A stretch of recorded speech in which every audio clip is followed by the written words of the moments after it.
Well, folks, welcome to one more edition of Politics Done Right. I'm Egberto Willis, your host. Thank you so kindly for being a part of the show. We're going to have a great show for you today. Welcome aboard, folks. E2247, bienvenido.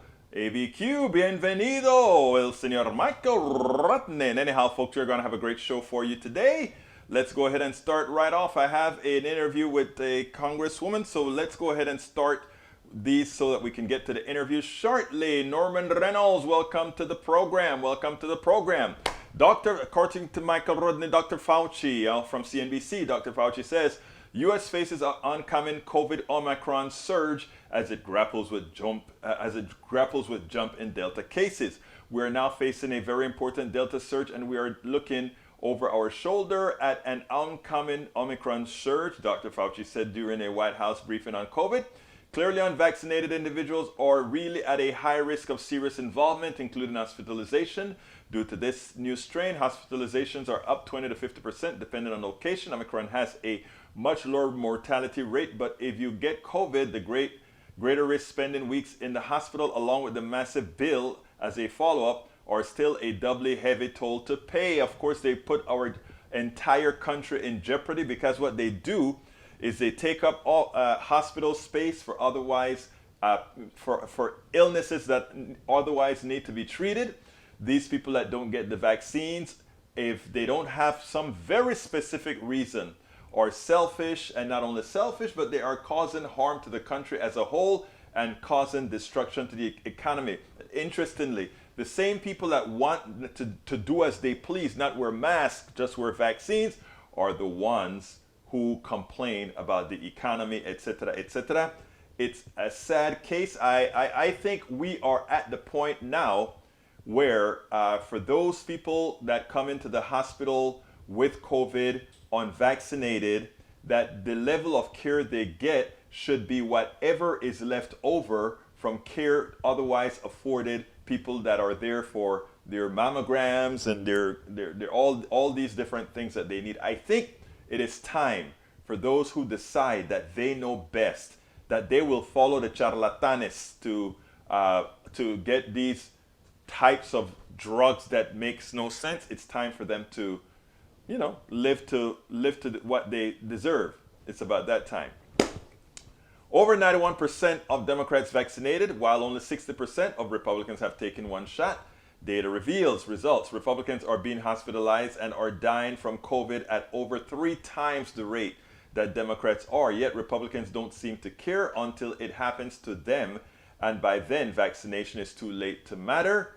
It is why I think I heard Joyanne Reid call the Republican Party the party of death. And they are living up to the name. And, we're talking about the leadership of the party who is migrating that failed belief system to their pew. Sad, sad, sad. I've never seen anything like the unrelenting assault on the right to vote, Joe Biden said. This new sinister combination of voter suppression and election subversion is un-American. While I hope that Biden and the Democrats can stabilize our backsliding democracy, they can't lose focus from the absolute critical Build Back Better legislation. We now face 3 great challenges against democracy: the pandemic, global warming, and we choose to only address 1 or 2 out of 3. Look, that is a part that's disappointing about Biden. What he's talking about, with this stuff about the democracy and voting rights, etc., this is not new. We've been talking about this from before the election. We understood what was going on. What did they think? That we were just pulling this crap out of the air? That this undemocratic thing that occurred in 2016 was not going to continue? That somehow a party who knows they don't have policies that people support would try by any means necessary to win? We know that. So, I think a lot of the leadership in the Democratic Party need to get their heads out of their you-know-where and start looking at things the way they really are. Understand that, okay, these senators that don't want to break the filibuster, they're really not Democrats, so we have to play ball with them. I understand that. But start looking for senators and start looking for people and start speaking the language of progressivism. Start speaking to people and telling them what they're going to do for them. And start telling people that in this next election, whether we get Build Back Better the way we want it or not, we'll do the best we can with what we have. But please give us politicians that are going to do the job. Give us politicians that are going to serve the people, like the politician that I'm about to play right now. Give us politicians that really want to go out there and serve. And not serve the plutocracy, but serve le people. Truck driver sentenced to 110 years for deadly crash stemming from brake failure, even though everyone agrees it's unreasonable. If I had the discretion, it would not be my sentence, Colorado District Court Judge Bruce Jones admitted. In an interview with police and through a translator, Aguilera Madero said he lost control of the vehicle after noticing his brakes were failing, but that he had only traveled at 45 miles per hour at the time. The downhill grade increased his speed as he entered Lakewood. He said he didn't want to drive off the road for fear of rolling the semi, so he tried to maneuver to the right shoulder and avoid stopping traffic in I-70, according to the affidavit, but he saw the shoulder was blocked by another semi, so he swerved left back into the lanes of slow ongoing traffic from a previous crash at I-70 and Ward Road and closed his eyes, according to the affidavit. The crash, which occurred around 4:50 p.m., caused a massive blaze in the eastbound lanes near Colorado Parkway. Imprisoned for an accident that could hardly be avoided. This is so sad. I've got to read more about that. I don't understand how one could really pay that price for an accident. I'm sorry, I don't get it. AVQ says, I'm watching from Twitch. Great, thank you. AVQ also says, never mind, Restream bot is working. Michael Rudden, E2247, hi there. E2247, welcome aboard. Norman Reynolds, welcome aboard. E2247 says, grappling with rising food prices this year. Meat and veggies particularly expensive, and 2022 prices will increase their goods. This is all because of those with price and power. I think it is time for us to just say, let's make a deal, people. Let's teach them a lesson. We taught them a lesson when the pandemic started by not buying oil, not buying gasoline. And when we did that, the price of oil went to zero. In other words, they had to pay people to take the oil off the market. They had to pay people to take the oil. It went negative. We need to start showing some people power, but working together to do so. Stop eating meat for a month. Your waistline will go down. Your cholesterol will go down. Everything will get better. Stop eating meat one week and teach these plutocrats that control the supply that what we can do is we can hurt them where it hurts, the green. And then if they increase prices somewhere else, we stop it there as well. Welcome aboard, Maywood. Maywood says, Maywood is with us. Maywood is in the house. Hello all. So we are back to the regular time. Yes, we are back to the regular time. And that you don't know we're back to the regular time is my fault. It tells me that I have not been sufficiently indicative that this is where we are. New Senate parliamentarian says no to put in protections for immigrant communities into Build Back Better legislation. It is time to have the vice president overrule the Senate parliamentarian. I mean, we have too many Democratic people that have no difference in their philosophy as the reigning GOP. It is time to change that. Folks, if you are on YouTube, please give us that thumbs up. If you are on, let's say, Facebook, give us that like. But come on and give us that support, please. Make sure that we can continue getting the performance on these platforms. Okay, without further ado, let me give you to Mademoiselle Jasmine Crockett. But actually, let me preface this. I want to say something nice about this politician.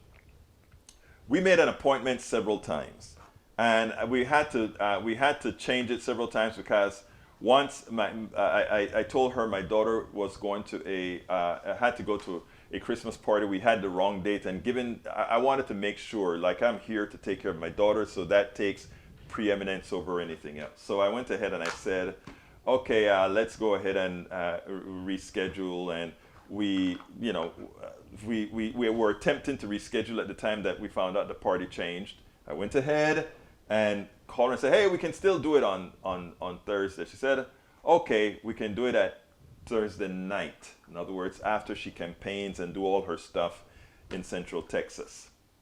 And I said, "Great." So we set it up for 10 o'clock Eastern time, 9 o'clock. And, it was a while before she was kind of late, but it's understood because she was doing a whole lot of other stuff. But my thing here is this. There are a lot of politicians who just blow things off. They don't care about, they only care about who's giving them money, and those are the ones who will get, they'll pay for an interview, they'll do all this kind of stuff. And she went ahead and she said, no matter what, she's trying to serve the people. So I thought I work with a lot of politicians, and I tell you, when she makes adjustments to mitigate otherwise, I think it speaks about the character that she'll bring to the House of Representatives in D.C. But anyhow, let's go ahead and play this interview, and then we'll take it thereafter. Let's see. Let's get busy right now. Welcome to one more edition of Politics and Right. I'm Egberto Willies, your host. Today we have the honor again of speaking to Representative Jasmine Crockett from Texas, District House 100, who is now running for Texas 30, the one and only represented by Eddie Bernice Johnson, who endorsed her. Hello, how are you doing today?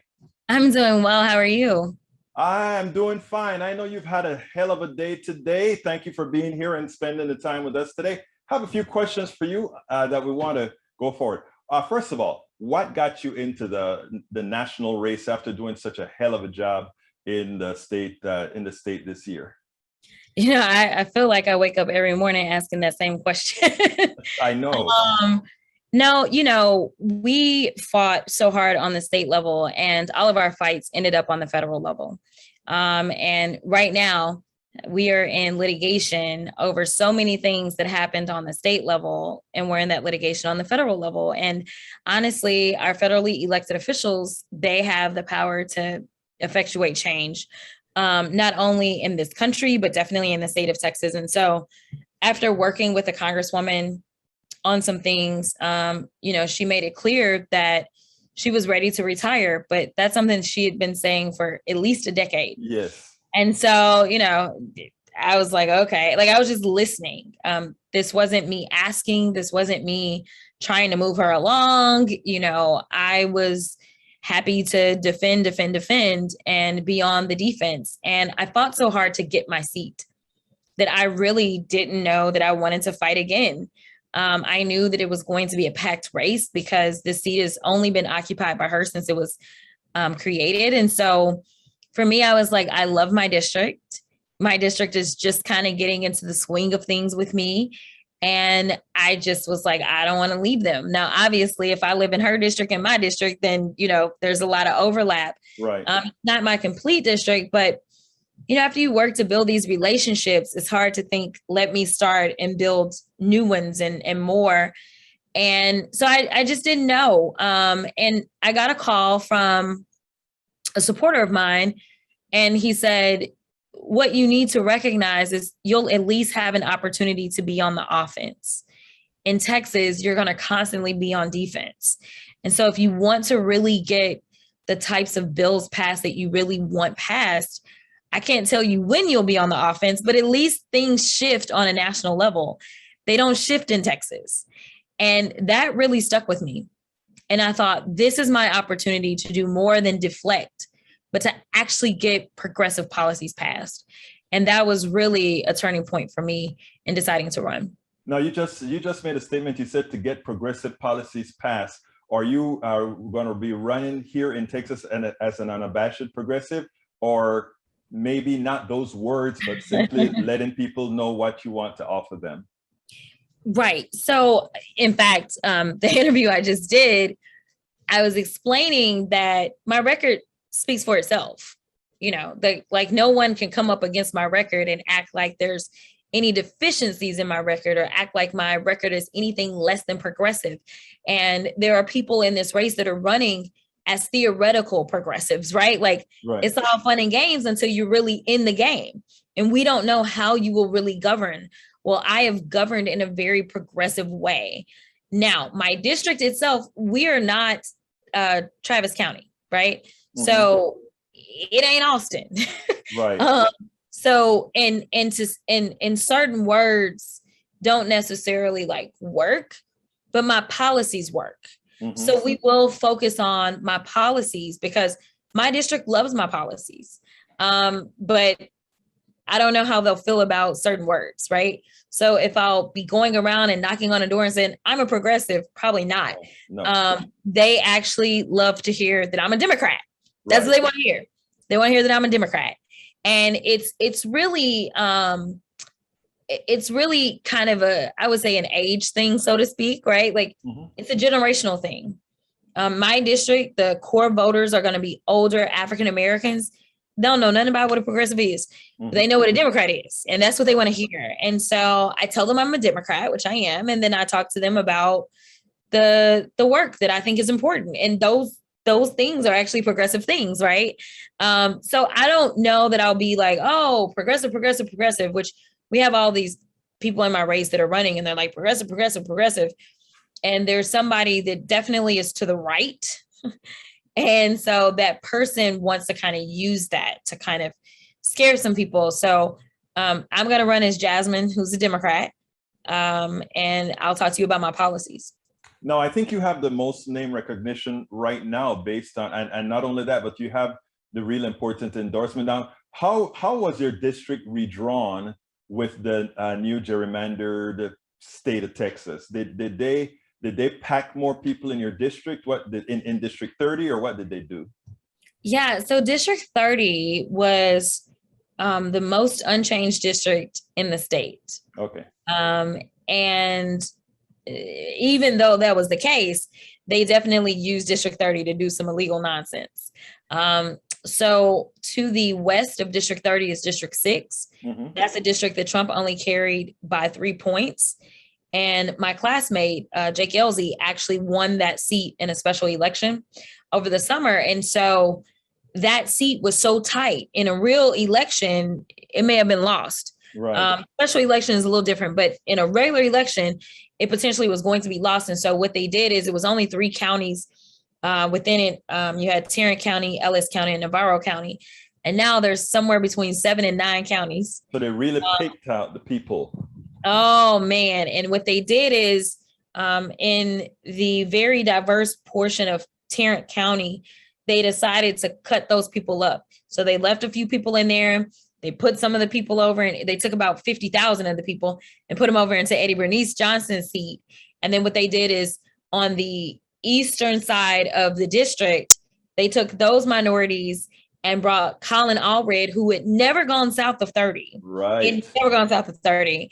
And they took Colin Allred's district and they drug him down and they had him grab up those minorities on the eastern side of the district. So they used the district, right? Mm-hmm. The district was overpopulated by approximately 30,000 people. So all she really needed to do was shed. She didn't need to get new people. She just needed to get rid of some of, and they knew where they were going to put those people. Yeah, exactly. So, no, go ahead. Yeah, well, let's go ahead before we move on to policy and ask about how did you win her endorsement that quickly? Because it seems to me like what that's going to do is that's going to freeze out a whole lot of people, especially if you have talking about a whole lot of older people in there. She has a character in that district. So it's hard to believe that a lot of the people aren't going to follow her lead, if you will. Oh, yeah. I think that it's the most powerful endorsement that one could have, is to have someone that, has been elected or in some form of public service for the last 50 years. So, there are people that, they've been voting for her their entire lives. Right. And they trust her. And so it's absolutely going to be paramount. But I'll tell you that I earned her endorsement by doing the work. There have been people for years calling her, asking her, when are you going to retire? Will you endorse me? I can tell you that I never asked her to endorse me, not once. We didn't really talk about me potentially. There were a few conversations where she said, oh, when you go to Congress one day, like she would say things, but I never said those things. These were things that she said, and people don't know how hard she works. And so while most people don't stream the House floor, don't stream committee meetings, she did. Mm-hmm. So here it is. She would stream and see what was going on in the Texas House. And so she watched me. Unbeknownst to me, you never know who's watching. You never know. Absolutely. Yeah. And I think that there were those people that thought that this was a superficial endorsement, right? That this was about the fact that I was the young thing that was on TV. And those are people that don't know her. Mm-hmm. She is 50 years in the game because she is politically savvy. And so the real story is that she watched me and she asked people about me, and we worked together in redistricting. And so she was able to better understand how I think, how hard I work. And that's what mattered most to her. She said she didn't want anybody that looked at this and didn't think that it was a job. They needed to understand that this was real work. And she even mentioned that when I ran for this seat, everyone was against me. And she said, and I saw that you worked to get the people. And that's the only thing that matters is the people. And so she even brought up the fact that I was able to overcome all of the opposition and to win. And I won only because of the people, not because of money, not because of big names, but because I did the work. Well, I mean, I think anybody who's watched you over the last year alone, you're a freshman in the state house. And I think being a leader as a freshman in the first house speaks a lot. You did a whole lot when you went out there to Washington to keep a lot of them folks together. And I think you went ahead, if I remember correctly, you led the pack. You went ahead of everybody else before they got to Washington, D.C., right? I was ahead of everyone, but that was so I could break the news, but that's a whole other issue. But yeah. I remember that. I remember that whole story. But anyhow, let's talk policy. What is Jasmine Crockett going to bring as Congresswoman Jasmine Crockett to the House? First of all, we need the youth. Two, we have some other stuff that we need to make sure of. So let me hear it. Yeah. So, I think I'm gonna bring a lot of what I brought to the state house, right? I filed more marijuana bills than anybody else. No one would necessarily have to file those bills if we could get this passed on a federal level. So that's definitely going to be something that I'll be very active in, because when you look at the numbers of who's being incarcerated and you look at the numbers of who's becoming millionaires and billionaires, it's a problem. And so it's something that I'm very passionate about from a criminal justice reform stance, from a systemic, issue stance, from kind of inequity stance overall. I think that we need to clear up a lot of the missteps and a lot of the harm and hurt that's been caused in this country due to the over-policing and over-incarceration of minorities when it comes to marijuana. So I'll definitely be leading the way on marijuana policies. As a civil rights lawyer, this is where I really get to actually get into things like qualified immunity. On the state level, I was trying to minimize the number of contacts that people would have with law enforcement in general and make it to where people didn't necessarily go to jail for low-level nonviolent, misdemeanors and even certain felonies, right? To minimize how many contacts we had, right? And so that was like a backdoor way of trying to get at some of the police reforms. And so this is an opportunity to kind of deal with them head on. This is an opportunity for us to actually start talking about how do we create this national database so that we fully understand who the bad guys are, right? Which bad cops are out there, instead of just letting them go from one agency to another. And so, those are things that have always been me. The things that I never thought that I would have to fight, the things that are probably leading issues for me at this moment have to do with voting rights. Which is our very democracy, right? It's something I feel like I sound like a broken record on because I've been screaming and yelling from the top of my lungs about it. And, I want to see what are the creative ways that we can maybe get something passed. Because right now, doing it head on with having the majorities hasn't worked, right? So I want to learn all of the rules and the nuances on the federal level and figure out if there's a way I can start sneaking things into certain things, right? Like, can I add something to a bill? Like, figuring out how to get over the parliamentarian. The parliamentarian caused the issue for people today, right? And so, those are things that you learn on the House level, like, or the state level, and just kind of figuring that out on the federal level so that we can start getting some kind of relief. Is there a way to tack this to any money, right? Like, I want to know these things. Like, if you don't do this, can I like keep some of your money? Like, all those kinds of things. Obviously, you can't talk about voting rights without talking about redistricting. It's all kind of tied in. I want to expand the court because frankly, we had a seat that was stolen or two. And the way that this court is operating is less than optimal as far as everything that we know about operating politically. Yeah, not as a court, politically. Exactly. So, I want to expand the court. I want to make sure that we work on repo rights, right?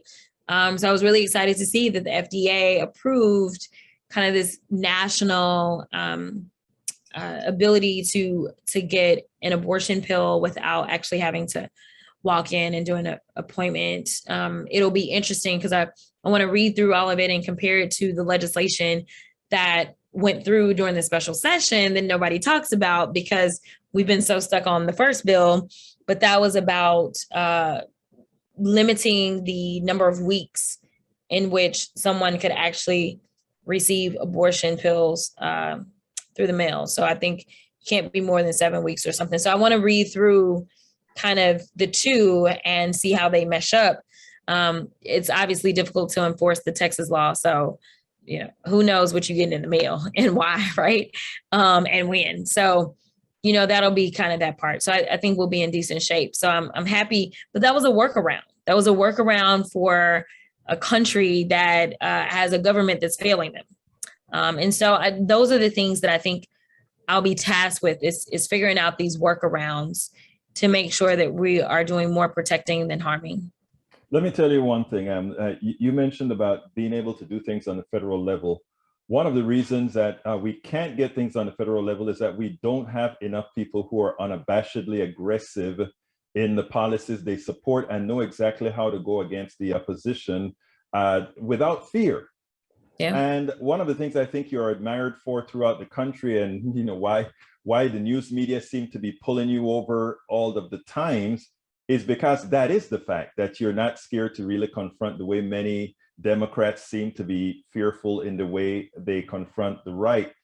I hope that we get more Jasmine Crockett's running, because what we need in 2022 is a hell of a lot more. Joe Manchin said something that got to me, and he said the following. I want to hear your response about it. He said, and I know you went and you met with him as well, but he said, if progressives want their policies, elect more progressives.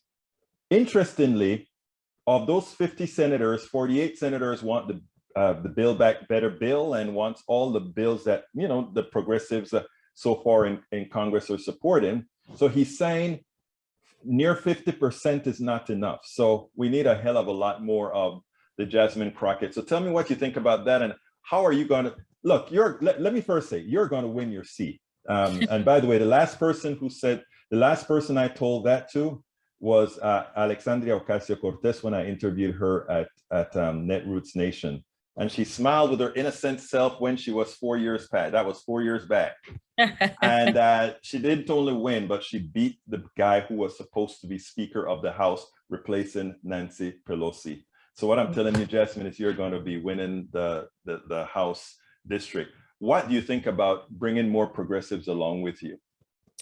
Yeah, so I think we've got a shot. It's crazy to say something like that in Texas, but I do. I think that we've got a shot. I think Greg Casar is really making waves.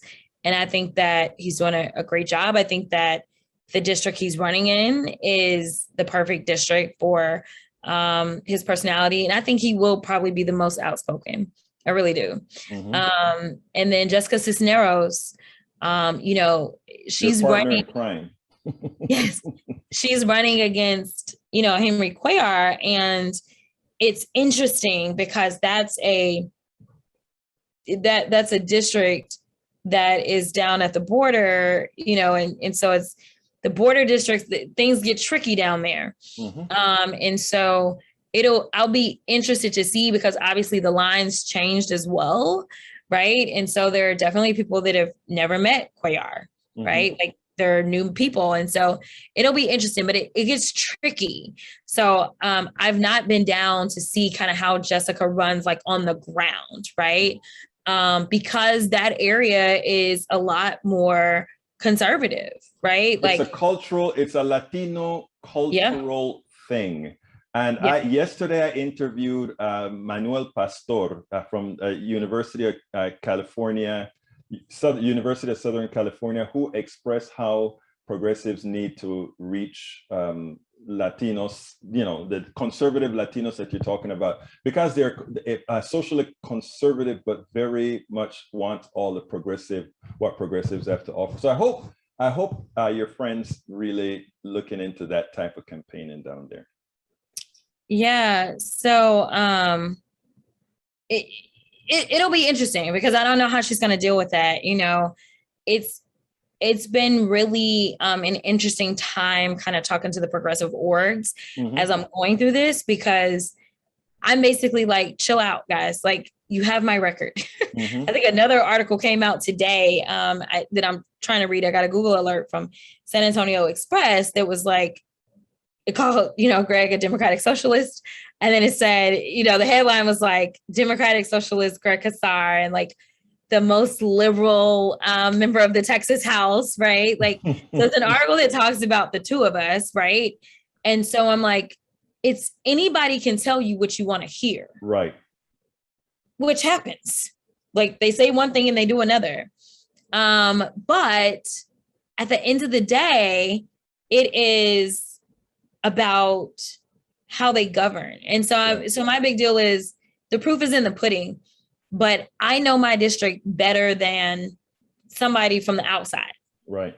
I know what works in my district. And so, you know, it'll be interesting. And I'm hoping that Jessica knows her district, because, you know, a lot of the issues that, you know, we have kind of generally with like some of the votes have to do with, you know, not supporting like repro rights, right? Like but down there, you know, it probably plays well. I mean, we just lost a colleague in the House who was down south, and he became a Republican, and Trump immediately endorsed him. Right. And he was a Democrat, but he had voted with the Republicans on guns. He voted with the Republicans when it came to repro issues. Like, he was voting against us, you know what I mean? So, you know, it's about knowing your districts, because at the end of the day, you know, if you're going to represent your area, you got to represent your area. Exactly right. So I think that getting more progressives is possible. I just think it's about how we package this and how we sell it. Magic. I think magic. Yeah, because we're still Texas, and you know, all it takes is Republicans kind of jumping on a bandwagon and making something seem like it's so scary and ridiculous, and then we're out of there, and we don't accomplish our goals. So I think we need to package things and allow like real progressives to have an actual track record, to let them package themselves in the way that works for their district. Well, you're absolutely right. And I like what you said about telling progressives at times they need to know when to chill. And that's some of what we work on. Well, anyway, Representative Crockett, please, last question that I always ask. What would you have liked me to ask you that I didn't? I don't know. I guess ask me if I'm saying, no, I'm just kidding. No, it's a constant struggle, you know, just to kind of do what really I think every public servant should do, which is really just fight for the people, right? And this idea that we have people in office that ignore how they got there, ignore their responsibility to the people. And so I've become frustrated with the federal government. I think a good vast majority of like sane people in this country are frustrated. And I would just say that more real people need to consider kind of making the sacrifice and running for office. I think you should do your background and make sure you know what the office does and make sure you study and get ready. But I think that's what we need. I think we need to move beyond kind of this cronyism that is crippling us. Jasmine Crockett, State Representative, District 100, now running for candidate for Congressional District 30. Thank you so kindly for having been on Politics Done Right. Absolutely. Thank you. Thank you. Well, I hope you like that, folks. I tell you what, the best question actually was the question she asked herself. And I love that answer that she answered to her own question, which was, why don't politicians just realize they're there to serve? They're there to serve the pew. They're there to serve the people. And secondly, the other part of the answer that she gave is more people going out there and putting themselves on the line to serve. I'm looking at Linda Curtis in the field right now. Linda, maybe it's time for you to serve as well as a politician. You're doing great work ensuring the independence of the vote. Welcome aboard, Linda Curtis. Welcome aboard, Chain Binney. Welcome aboard, para ver quién más está aquí. Michael Rudden is still here. Welcome aboard, Carl Cox. Paul Fleming says ATL check-in in. Thank you so kindly for being here. E2247TX30 for Jasmine Crockett. So exciting. She has the name recognition. She also has the endorsement of the person who holds the seat right now. And she didn't go out to seek the job in the first place. I think that is commendable. Cori Bush, does she believe to be similar to Cori Bush? Yes, she is. In my opinion, that is. I'll leave that. That's answer that she should be answering herself. Let's see. Maywood says, hello, you're back at regular time. Yes, I am. Also, now Senate parliamentarian says no to put in protections for immigrant communication. Yes, it's time for the vice president to come in and say, no, we are going to keep that in the bill. Linda Curtis says, Austin ain't Austin anymore. It's for rich people. The working class has done left. Wow, that is sad because I went to school at the University of Texas, Austin, and I always remember Austin as being weird and always having those, yeah, there were always places that were very expensive, but I could always find the places to live cheap and a lot of other people to live cheap. And it was a kind of cheap living where you live like a nomad. You know, I remember living my nomad days in Austin. That actually, it's not even nomad. It's almost like, what is that word? It's not a hobo either. You know, Rent. You remember that musical called Rent? What were those people called again? Whatever. I can't remember the term that's used for them. If I remember it, I'll tell you. Michael Rudnin says individual progressive policies have supermajority polling support, but when you look at progressives as a whole, we lose 10, 20 points on those same polls. The propaganda against change for the better that will tangibly improve people's lives is real, and we have to remember a lot of that propaganda is coming as well from those who purport to be on the left. Daniel Ado says, LOL, love the question. Are you going to be honest about how radical you are on you're going to hide it? Best interview ever question. No, that's not what I asked. I asked her if, in effect, is she going to have to explain what she stands for? Because you on the right have so corrupted one definition that that one has to explain the policies that they're going to put in the fold for you. Michael run into Daniel Lado. You need a trip to Europe to see what radical left really looks like. Is Jasmine in concert with Cori? I think, like I said earlier, I think she is. Daniel Lado says, all right, Daniel Lado, listen to Michael Rudden, have a trip to Europe.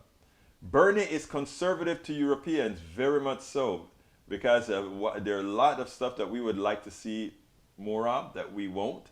Anti-vaccine and anti-mask zealots are now threatening mothers and their children over vaccines and masks at various sites. They claim individuals including children, are a threat to their freedom. Carl Cox says that. E2247, Egberto, thanks for airing Jasmine and her position. Love Jasmine. I've been following her for a long time. In fact, I was following her before all the news media really thought that she was a gem, because I saw that early on. Just like I saw it with Alexandria Ocasio-Cortez. And you know, the people, you know, there's a certain yo no sé quoi that some people have that you understand, that based on that yo no sé quoi, they'll actually catch fire. That's what happened with Alexandria Ocasio-Cortez when nobody knew her. That's what happened. That's what has begun to happen with Jasmine Crockett as well. Michael Rudnin says the drug war has always been unequal in force. The drug war was targeted against minorities and the anti-war left from the start. True. Going to silent mode. May Wood has a lot of stuff to do, I guess. ATL checking in. Carl Cox, Texas, like Georgia, has enacted laws that makes it possible for the Republican-controlled state legislature to throw out votes. So the Republicans control the state government and the federal government. Again, it's not a democracy. They like to preach democracy, but they don't believe in democracy. Yep, they'll label you a democratic socialist or a social democrat and almost never talk about what you actually want to do as part of those labels. And that is where I say, and that's where Jasmine has been very smart. Get away from the labels, go out and start telling people what you're going to do for them. Maywood says, well, if anyone wants to listen at the door or window, I guess they are welcome. All right, Linda Curtis says, you are a jewel, Representative Crockett. And let's say Linda Curtis, when I invited Linda Curtis to run for Congress, she says, oh, Lordy, I am way over 40. I'm working to help others run, but you never know. You never know. Roberto Lewis, saludos mi gente, politics done right. Roberto is in the house. Daniel Ledo says Maywood and most Democrats used to be racist and KKK members. Yeah, they all became Republican. Take a look at all the senators and Congress people that decided what the transition in the Democratic Party effected and started by Johnson would make them turn to a party that would more likely be enthralled with racists. And that's how we got all those folks leaving the Democratic Party. The Dixiecrats left the Democratic Party and became the powerhouse behind the Republican Party. You see, that is why it's so important, Daniel Ledo, to know history. Because you will find yourself making a comment like the KKK originated with the Democrats, which would be a true statement. But the part that you missed was, and when the Democratic Party changed, they all migrated to the Republican Party. You should also note that the Emancipation Proclamation was signed by a Republican president. Likewise, the Voting Rights Bill and Civil Rights had a lot of help from progressive Republicans. And I've always said that. I'm not trying, I don't believe in this party thing. I believe I'm with the party who will allow us to get the policies that we want through at that instant in time. Whoever that party is. I am not about parties. I'm about getting things done. Melanie Nealon says, squatters. Michael Rudnin says, Daniel Ledo, you're repeating zombie lies again. Democrats and Republicans flipped over civil rights in 1968. Why did I didn't even have to answer. My posse knows the answers. Linda Curtis says, it's the surrounding counties that are more like old Austin, but this won't last long without bringing on policies to make growth pay for itself. I agree. Yeah, Leander and all those other surrounding areas, Leander and Georgetown and New Brunsville, all these other places still hold that, you know, Sequoia up to 5 years ago when I went to, I guess, the Guadalupe River to hang out. Linda Curtis says, Linda Curtis, run for county commissioner or clerk or school board, please. Daniel Ledo says, LOL, Michael, you make a lot of assumptions. What makes you think I have not been to Europe? That's true. He assumed you didn't. Well, maybe what he assumed is that if you had gone to Europe, maybe there's not much you learned having gone to Europe. Daniel Ledo says, that's just a straight up lie, Egberto. There was no flip. That's not a lie. Read history. Daniel Ledo, Mark Twain, travel is fatal to prejudice, bigotry, and narrow-mindedness, and many of our people need it sorely on these accounts. Broad, wholesome, charitable views of men and things cannot be acquired by vegetating in one little corner of the earth all one's lifetime. I mean, if we traveled and understood what infrastructure looked like in places we like to call third world countries, go to my city, Panama City, you would not believe you're in a third world country. In fact, the underground cable goes there, and many houses, many call centers have now decided, oh, we can relocate to places like Panama. Amazing, right? Anyhow, let's go to our first video. Elizabeth Warren made the point to show the charlatanes that are the billionaires, the people that are living on the dole, the ones that are really living on the dole, are not those people getting food stamps or that little bit of money. It's the ones that are really pilfering us for billions. Billions. I want you to take a look at this, and then we'll take it on the other side. Time magazine has named Elon Musk Person of the Year, which is actually an insult to any number of people who should have been named Person of the Year, because Elon Musk he's the worst. His company, Tesla's $1 trillion market value, well exceeds its revenue. It only reached its first full year of profitability last year, has long relied on sales of emissions credits to keep its bottom line afloat, and was recently ordered to pay more than $100 million for a racist, hostile work environment. But this year, Musk leapfrogged the other billionaire space cadet, Amazon's Jeff Bezos, becoming the world's richest person. He's also opposed to the Democrats' Build Back Better bill that would help women and children and families. And he wants to get rid of all government subsidies, like the ones that helped him build his empire. But Musk isn't just the world's richest person. He's one of the most thin-skinned people on social media. And this week, he tried to come for Senator Elizabeth Warren, who tweeted, "Let's change the rigged tax code so that the person of the year will actually pay taxes and stop freeloading off everyone else." I mean, the senator is correct. This year, ProPublica got receipts. Its investigation found that in 2018, Musk paid nothing in federal income taxes and less than $70,000 in 2015 and 2017. Well, Elon wasn't happy, so he did what he always did and stomped his little feet and insulted Senator Warren, calling her an angry mom and referring to her as Senator Karen. So for so many reasons, being a freeloader, and a selfish and disrespectful one, and for misappropriating Black vernacular for misogynistic purposes, Elon Musk is the absolute worst. Meanwhile, Senator Warren has better things to do than fight with Junior Birdman on Twitter. In a Boston Globe op-ed, Senator Warren called for expanding the Supreme Court by 4 or more seats, writing that the current court threatens the democratic foundations of our nation. Senator, I'm gonna go ahead and let me first play Pramila Jayapal, because Congresswoman Pramila Jayapal and Senator Sherrod Brown. Here was their thoughts on Elon Musk being Person of the Year. Take a look. I'll just tell you what they said. It says it's time for Elon Musk to pay his fair share in taxes. Sherrod Brown said a billionaire who's been found guilty of illegal union busting by the National Labor Relations Board should probably not be Times Person of the Year. So those were their thoughts. I want to just give you an opportunity to respond to Elon Musk attacking you on social media.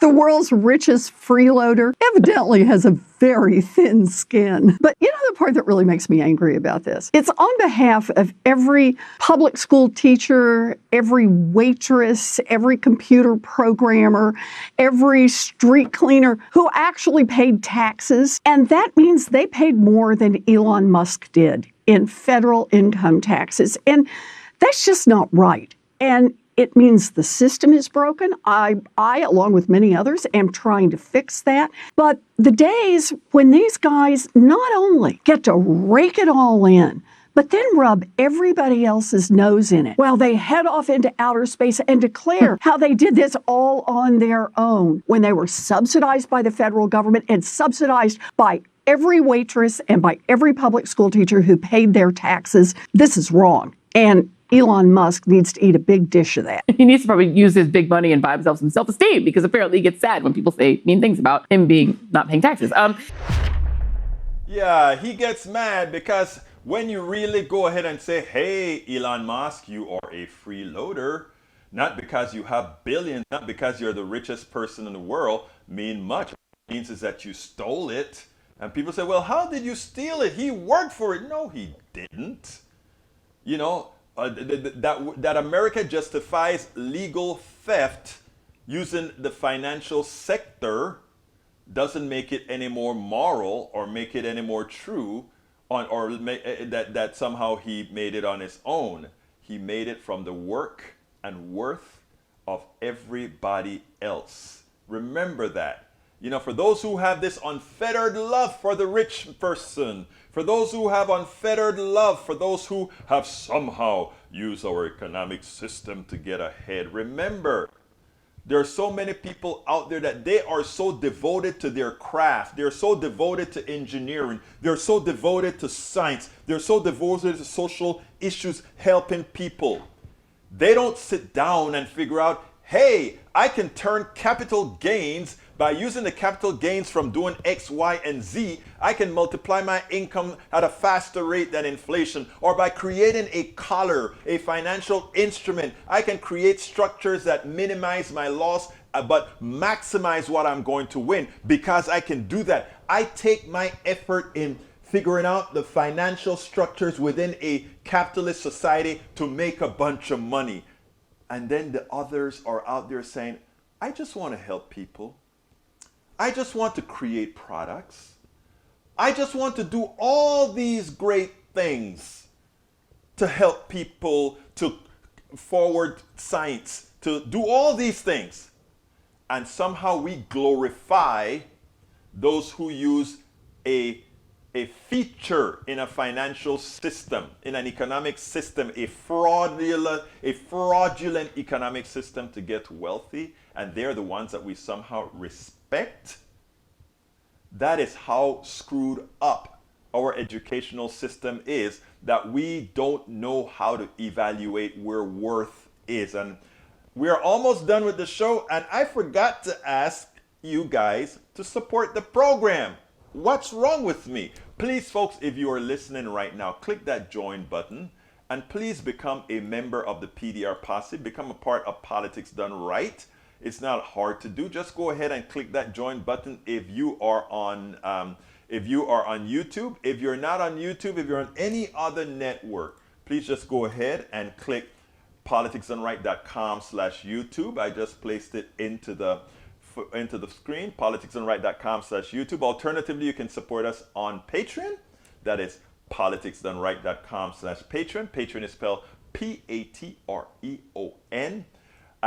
You can support us using PayPal. You can either do a one-time or you can decide that you want to do it on a regular basis. That's politicsdoneright.com/PayPal, politicsdoneright.com/PayPal.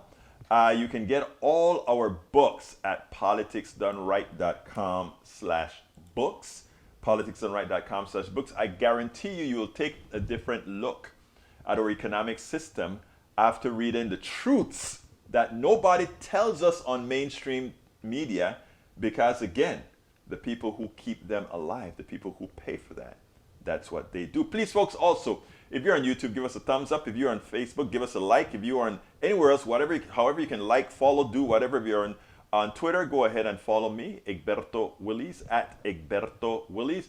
Come on, give me about 10 more of those thumbs up, please, on YouTube.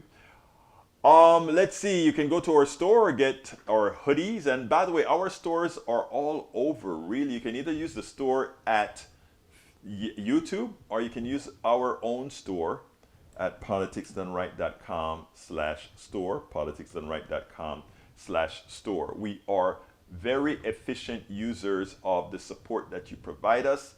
As you all know by now, again, we produce a program with one person that is done, that many other rags that do exactly what we're doing use 3 to 5, some of them 10, 15 people. So please support us. politicsdoneright.com/support is the all-encompassing way to support us. That has all the different avenues that you can use to support us. politicsdoneright.com/support. Have a good one, AVQ. Let me tell you something, folks. We are getting ready to get to hell out of here. I want to wish you guys a wonderful weekend. Of course, you know, on Saturday and Sundays, I try to play the two programs we do on KPFT. I rebroadcast them during the same hour of the program. I think it's 3 Central. I'll try to remember to set it all up today so that it's all automatic, but it will be shown live on our networks. Again, please support the program. And please have a wonderful weekend. And remember, we can all make a difference. We can all make a difference. Don't let anybody make you feel impotent. Don't let anybody make you feel that that is what. Let me do a 1 minute rant because I want to leave you guys with something, with an affirmation, with an urge. The system, the people who drive our system, the idea is to bust you emotionally in such a manner that you do not think you matter or that you cannot make a difference in our society. Things are cooked. If you listen to them talk about election 2022, progressives are going to lose everything we've gained in 2018 and 2020. We are going to lose it all. They have already cooked that in the books. Why? Nothing has happened yet. Or can't we go out there and let people know what we're going to do for them? Can't we go out there and say, if you elect us, this is what we intend to do? How can any of this be already a foregone conclusion? It cannot be.